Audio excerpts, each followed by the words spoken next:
South India shopping mall the wedding మంత్ర సరికొత్త wedding collection south India shopping mall.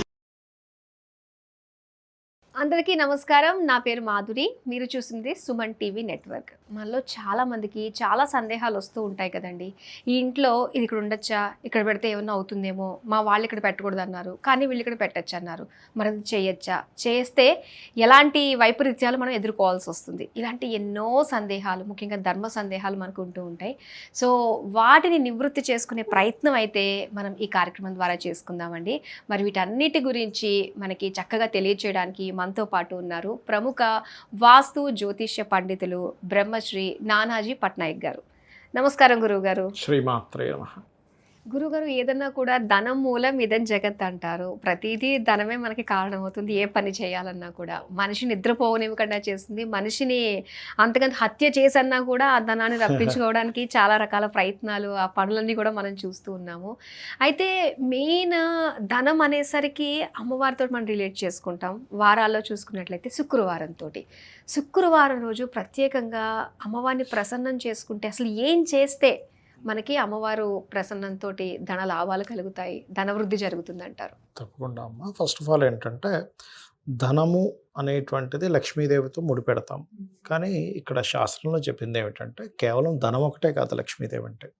మనకి అష్టలక్ష్ములు ఉన్నారు. ధైర్యలక్ష్మి, ధాన్యలక్ష్మి, సంతానలక్ష్మి, ఇలాగా అష్టలక్ష్ములు ఉన్నారు. ఐశ్వర్యలక్ష్మి ఇట్లా ఉన్నారు. కాకపోతే మనందరికీ ఏంటంటే ధనం మూలం ఇదం జగత్ అన్నట్టుగా మీరు అన్నట్టుగా మనకి ధనమే కనిపిస్తుంది కాబట్టి అట్లా అనుకుంటాం. అయితే ఫస్ట్ మీకు ధనం రావాలి అంటే మొట్టమొదటిగా మీరు చేయాల్సింది ధనాన్ని గౌరవించాలి. గుర్తుపెట్టుకోండి. రెస్పెక్ట్ ఇస్తేనే ఏదైనా మన దగ్గరికి వస్తుందండి. మనిషికి రెస్పెక్ట్ ఇవ్వదు మన దగ్గర రాడు, ఫోన్ చేసినా సరే వాడికి అసలు రెస్పెక్ట్ ఇవ్వడం. అలాంటప్పుడు లక్ష్మీదేవి ఎందుకు వస్తుంది?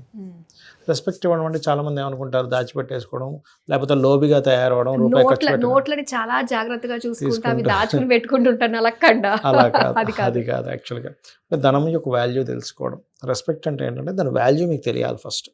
దాని వాల్యూ తెలియడమే కానీ లోబిగా ఉండడం కాదు, అసలు ఎవరికి రూపాయి పెట్టకుండా ఉండడం కాదు. దాని యొక్క ఎనర్జీ తెలుసుకొని దాన్ని వినియోగించడం తెలుసుకోగలగాలి. Point number 1. రెండవది, మనం ఎప్పుడు కూడా ధనం ఎప్పుడు కూడా ధర్మంతో ముడిపడి ఉంది అని చెప్పి మనకు శాస్త్రాలు చెప్తున్నాయి. అందుకే లలితా సహస్రనామాల్లో కూడా ధర్మాధ్యక్ష, ధనాధ్యక్ష, ధన ధాన్య వివర్ధిని నమః. ఇప్పుడు మీరు చూడండి, ధర్మము అనే పదానికి చాలామంది ఏమనుకుంటారంటే అబ్బాయి ఇవాళ రేపు ఎవరు ధర్మాలు పాటిస్తారు, ఇదంతా కలియుగం కదా, ధర్మంగా ఉంటే రోజులు లేవనుకుంటారు. కానీ అందరికీ ధర్మం కావాలనే విషయం చాలామంది తెలియదు. ఎలా అంటే ఇప్పుడు మీరు ఉన్నారమ్మా, మీరు రోజు ఒక దగ్గర టిఫిన్ చేస్తున్నారు అనుకోండి, వాడు ధర్మబద్ధంగా మంచి క్వాలిటీ ఇస్తున్నాడు, అప్పుడు మీరు అక్కడికి వెళ్తారా? ధర్మంగా ఇవ్వకపోయిన వాడి దగ్గరికి వెళ్తారా? ఇచ్చిన వాడి దగ్గరికి. క్వాలిటీ ఈజ్ ధర్మం. వాడి ధర్మం ఏంటంటే మంచి వాటిని వాడుతూ క్వాలిటీ ఇవ్వడం, మంచి క్వాంటిటీ ఇవ్వడం ఈజ్ ధర్మం. అంతే కదా? అవునండి. అది మీరు ఇప్పుడు ఒక దగ్గర జాబ్ చేస్తున్నారు, వెళ్ళి వాళ్ళు ధర్మబద్ధంగా 1వ తేదీ వాళ్ళు శాలరీ చేస్తారండి అని వాడి దగ్గరికి వెళ్తామా? లేకపోతే ఎప్పుడో వేస్తాడండి శాలరీ, ఇప్పుడు ధర్మం లేకపోయినా సరే ఇవాళ రేపు ధర్మం ఎవరు పాటిస్తున్నాడు, వాడు పాటించట్లేదని వెళ్తామా? లేదు, ఇచ్చేవాడి దగ్గరికి వెళ్తాం. అంటే ఏమిటి? ధర్మం అనేటువంటిది మనం ఏదైతే పని చేస్తున్నామో ఆ పనిని ధర్మబద్ధంగా చేయడం, సిస్టమేటిక్గా ఒక పర్ఫెక్ట్గా చేయడం ఇస్ ధర్మం. మనం చేసేది మనం తప్పకుండా దానిలో మళ్ళీ మనకి శ్రీకృష్ణ పరమాత్మ అర్జునుడికి చెప్పినట్టుగా నీ ధర్మం క్షాత్ర ధర్మం.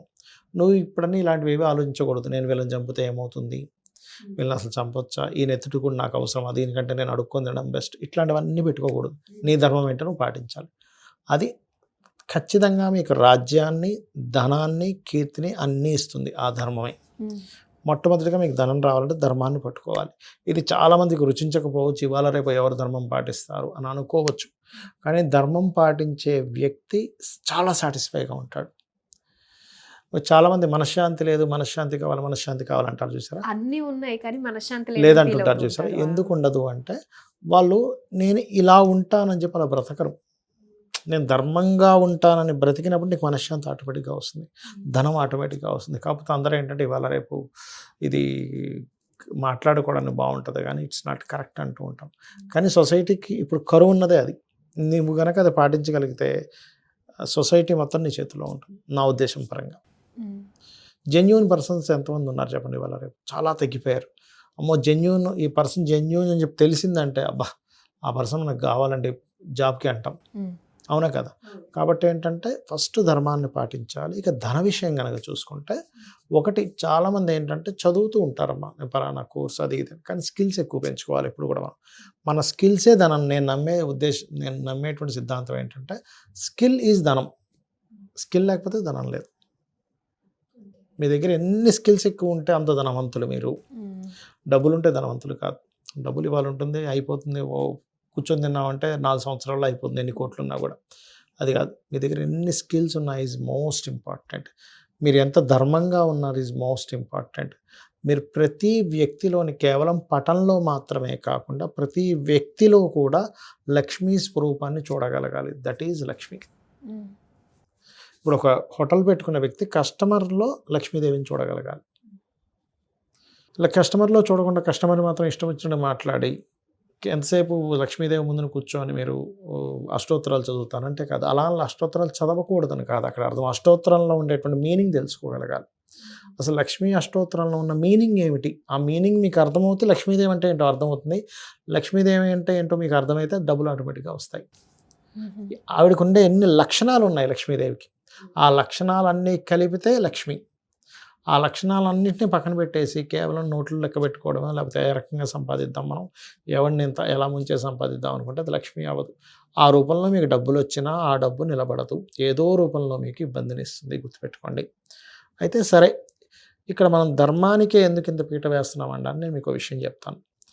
మీరు ఆదిశంకరాచార్యుల వారి యొక్క వృత్తాంతం కనుక మీరు చూసినట్లయితే అందులో ఒకసారి మీరు బంగారు ఉసిరికాయలు పడతాయి కనకదార స్తోత్రం చదివినప్పుడు ఆ వృత్తాంతాన్ని కీన్గా మీరు కనుక అబ్జర్వ్ చేస్తే ఆదిశంకరాచార్యులు వారు ఒక ఇంటికి భిక్షాటన కోసం వెళ్తారు. ఆ ఇంటిలో ఒక బాగా ముసలావిడ 10 రోజులుగా ఎటువంటి ఆహారం లేకుండా వాళ్ళ భర్త బయటికి వెళ్ళి వస్తారు, ఏదైనా ఆహారం తెస్తారని ఎదురు చూస్తూ కూర్చుంటుంది. ఆ సమయంలో ఆదిశంకరాచార్యులు వారు వెళ్ళి భిక్షాటనకి వెళ్ళారు. ఆవిడ ధర్మం ఏంటి, వచ్చినటువంటి అతనికి ఏదో ఒకటి ఇవ్వాలి. ఒకే ఒక ఉసిరికాయ ఉంటుంది, దాన్ని ఇస్తుంది ఆవిడ. అతనికి ఇచ్చి, అయ్యా మా ఇంట్లో ఏమీ లేవు, నేనే 10 రోజుల నుంచి ఏం తినలేదు, ఉన్న ఒక్క ఉసిరికాయ దేవుడికి నైవేద్యం పెట్టిన ఉసిరికాయ నీకు ఇచ్చేసానని చెప్తుంది. ఆదిశంకరాచార్యుల వారికి ఆవిడకు ఉన్నటువంటి ధర్మ నిరతికి కళ్ళంత నీళ్ళు వచ్చేస్తాయి. ఎంత గొప్ప ఆవిడ, ఈవిడ తినకుండా ఉన్న ఉసిరికాయ నాకు ఇచ్చేసింది, ఆ భిక్షాటన వచ్చిన వ్యక్తికి ఇవ్వాలి, ఈ ధర్మం పాటించాలని వెంటనే లక్ష్మీదేవిని పిలుస్తాడు ఆయన. లక్ష్మీదేవి ప్రత్యక్షం అవుతుంది. శంకరా ఏం కావాలి? అమ్మ ఏమిటి ఈవిడ దారిద్రాన్ని తొలగించు, 10 రోజుల నుంచి ఫుడ్ లేదంట, ఏమిటి ఇంత ఘోరంగా ఉంది అంటే, లక్ష్మీదేవి కూడా మనల్ని అనుగ్రహించాలంటే మనకి ఎంత పుణ్యం ఉంది అని చూస్తుంది. అప్పుడు చూస్తుంది, లెక్కలు చూసుకుంటుంది. మనకు అకౌంట్లో మనం చెక్ తీసుకెళ్ళిస్తే బ్యాంకులో వెంటనే డబ్బులు ఇవ్వరు, అకౌంట్లో డబ్బులు ఉన్నాయో చూసి ఇస్తారు కదా, అలాగే చూసుకొని అమ్మ శంకరా నువ్వు అడిగావు కరెక్టే, కానీ వీడికి పుణ్యం లేదు, పుణ్యం లేకుండా నేను ఇవ్వలేను, నా రూల్ క్యాషియర్ అయినంత మాత్రం నేను డబ్బులు ఇవ్వాలని రూల్ లేదు బ్యాంకులో, అక్కడ అకౌంట్లో ఉంటేనే ఎలా ఇవ్వాలో నేను అంతే, సో నేను ఇవ్వలేనని చెప్తుంది. అప్పుడు ఆదిశంకరాచార్యులు వారు చెప్తారు, అమ్మ పూర్వజన్మ పుణ్యం ద్వారా ఇవ్వచ్చు లేదా ధర్మం వల్ల ఇవ్వచ్చు. నువ్వు ఈవిడ చక్కగా ధర్మం పాటించింది, నేను భిక్షాటం చేసుకోవడానికి వచ్చిన నాకు ధర్మబద్ధంగా ఇచ్చింది ఉన్న దాంట్లో ఉన్నట్టుగా, కాబట్టి అది నువ్వు అడ్డుపెట్టి ఇవ్వు అంటే అప్పుడు కనకదార స్తోత్రం చదివినందుకు ఆ బంగారు ఉసిరికాయలు రాలతో ఇప్పటికీ కాలడిలో ఆ యొక్క ఇల్లు ఉంది, అక్కడ బంగారు వర్షం పడింది. అంటే ఏమిటి, ఇక్కడ మనం అర్థం చేసుకోవాల్సింది, పూర్వజన్మ పుణ్యం లేదు, పేదరికంలో పుట్టాము, ధనం లేదు, ఇబ్బంది పడుతున్నాము, ఏం టెన్షన్ పడద్దు, ధర్మబద్ధంగా ఉండు. లక్ష్మీదేవి ప్రతి జీవుల్లోని ప్రతి దాంట్లో లక్ష్మిని చూడు, నువ్వు చేసే ప్రతి పనిలో లక్ష్మిని చూడు. మాట కూడా లక్ష్మి. ఒకసారి మనం ఒక మాట అన్నాం కోపంలో, మాట అనేటువంటిది ఎలాంటిదంటే ఒక జలపాతం పైనుంచి దూకిన తర్వాత దాన్ని మళ్ళీ వెనక్కి తీసుకురాలేం, అలాగే ఒకసారి ఒక మాట అన్నామంటే దాన్ని వెనక్కి తీయలేం. Most powerful. అంటే మనం అర్థం చేసుకోవాల్సింది ఏంటంటే, మొట్టమొదటిగా మనకు ధనం రావాలంటే మనం కంట్రోల్ చేసుకోవాల్సింది నోటిని. ఒక్క మాటతో కొన్ని కోట్ల రూపాయల కాంట్రాక్ట్లు పొందిన వాళ్ళు ఉన్నారు, ఒక్క మాటతో కొన్ని కోట్ల రూపాయల కాంట్రాక్ట్లు పోగొట్టుకున్న వాళ్ళు ఉన్నారు. సో మాట ఈజ్ మోస్ట్ ఇంపార్టెంట్. దీంతో పాటు ధర్మంగా ఉంటున్నావా, నువ్వు ఏం ప్లాన్ చేస్తున్నావు, ఆవేశపడి ఏం చేయకు. ఒక్కోసారి మనం అవతల వాళ్ళు అయ్యో ఇలా ఉన్నారు కదా అని ఆవేశపడి కూడా ఒక్కోసారి దాన ధర్మాలు చేసేస్తుంటాం, అది కూడా చాలా తప్పు లైఫ్లో. తనకమాల ధర్మం కూడా పనికిరాదు అంటారు కదండి. అవును, పనికిరాదు. ఎందుకంటే అమ్మా నీకు సరే నువ్వు అంటే ఇక్కడ ఏంటంటే నువ్వు దయాహృదయంతో ఇచ్చావు, కరెక్ట్ పర్సన్స్కి ఇస్తే పర్లేదు, కానీ కరెక్ట్ పర్సన్స్కి దానం ఇవ్వకుండా ఇచ్చామనుకోండి, వాళ్ళు మిస్యూజ్ చేస్తే అది నీకు పాపం కిందకే వస్తుంది. కానీ వాళ్ళు అంత దయార్థంగానే మన దగ్గరికి వచ్చి అడుగుతారు ఇలా ఉంది పరిస్థితి అని. ఇప్పుడున్న అది పరిస్థితుల్లో ఇవాళ రేపు ఇంకా సొసైటీ అలా అలా తయారైంది. తయారైపోయింది. దానివల్ల చాలామంది మోసపోతుంటారు అట్లా. అయితే ఇక్కడ ఏంటంటే అమ్మ, ఫస్ట్ ఆఫ్ ఆల్ ఓం సంపత్కరీ సమారూఢ సింధుర వ్రజ సేవితాయ నమః అనే మంత్రం, అదేవిధంగా ఓం ధర్మాధ్యక్ష ధనాధ్యక్ష ధనధాన్య వివర్ధనీయ నమః అనేది, ఈ రెండు లలితా సహస్రనామాల్లోవి ఖచ్చితంగా పనిచేస్తాయి. ఇవి వేద మంత్రాలతో సమానం. ఎందుకంటే వశిన్యాది వాగ్దేవతలు చెప్పినటువంటివి ఈ రెండు. చాలా చెప్పారు 1000 నామాల్లో, ఇవి ఒక 2 ధనం కోసం. అయితే ఇవి మీరు చేసేటప్పుడు ఎంత నమ్మకంగా చేయాలంటే, ఇది నేను చదువుతున్నానంటే ఖచ్చితంగా వచ్చి తీరుతుంది. ఎందుకంటే మంత్రం ఆధారంగానే దేవత ఉంటుంది అక్కడ. అది ఖచ్చితంగా చేసుకోవాలి. ఇంకోటి, చాలామందికి మరీ అంటే అసలు ధనభావం అంటే 2nd హౌస్, 9th హౌస్, అదేవిధంగా 11th హౌస్, 5th హౌస్ పూర్తిగా పాడవుతాయి. ధనాన్ని ఇచ్చే కారకత్వాలు అసలు రావు. దారిద్ర్య యోగాలు ఎక్కువగా ఉంటాయి. అలాంటప్పుడు నిత్యము లక్ష్మీదేవి యంత్రాన్ని పెట్టుకొని కనుక పూజ చేసినట్లయితే, అయితే ఇది నన్ను చాలామంది అడుగుతుంటారు, మీరు ఇస్తారా? నేను ఒకటే చెప్తాను, ఏమంటే మీరు రోజు చేస్తానంటే నేను ఇస్తాను, లేకపోతే నేను ఇవ్వలేనని చెప్తాను. ఎందుకంటే అంత యంత్రము, అంత జపం చేసి, దానికి ధాన్యావాసము, పుష్పావాసము, జలావాసం ఇవన్నీ చేసి యంత్రం తయారు చేసి ఇచ్చాక వాళ్ళు చేసుకోకపోతే, దానికి జపాలు చేసి దానికి శక్తిని చేకూర్చి, లక్ష్మీదేవిని చేకూర్చిన తర్వాత వాళ్ళు తీరా తీసుకెళ్ళి చేయకపోతే అది వేస్ట్ అయిపోతుంది. ఆవాహనం చేస్తారు కదా. అందుకని ఏమంటే మీరు రోజు చేసుకునేటట్లయితే ఇస్తామని చెప్తాను, లేకపోతే నేను ఇవ్వనని చెప్పేస్తాను. ఎందుకంటే దానికి పాపం బ్రాహ్మణులను కూర్చోబెట్టి చేయించాలి. కాకపోతే నేను అనేది ఏంటంటే, సరే నువ్వు యంత్రం పెట్టుకుంటావా, లక్ష్మీ అష్టోత్తరం చేసుకుంటావా, మంత్రం చదువుతావా, ఇవన్నీ ఒక ఎత్తు అయితే అసలు లక్ష్మి అంటే ఏమిటనే పర్టికులర్ మీనింగ్ మీకు ఫస్ట్ తెలియాలి.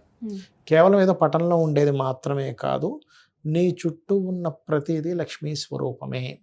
నీకు చక్కగా పిల్లలు ఉన్నారు, సంతాన లక్ష్మి, అబ్బా ఎంత బాగున్నారు, మంచి ఆరోగ్యం ఉంది, ఆరోగ్యలక్ష్మి.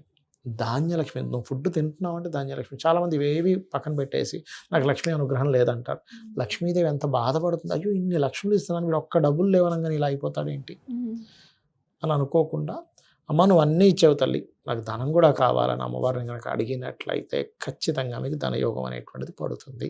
ధనయోగం గురించి నిజంగా కావాలంటే ఇన్ని రకాలుగా మనకున్నాయా? కేవలం ఆ నోట్ల కట్టలే మనం ధనం అనుకున్నట్లయితే పొరపాటు. పొరపాటు. ఇలాంటి విషయాలన్నీ కూడా మాకు తెలియజేసినందుకు చాలా సంతోషం. ధన్యవాదాలు. శ్రీమాత్రే నమః.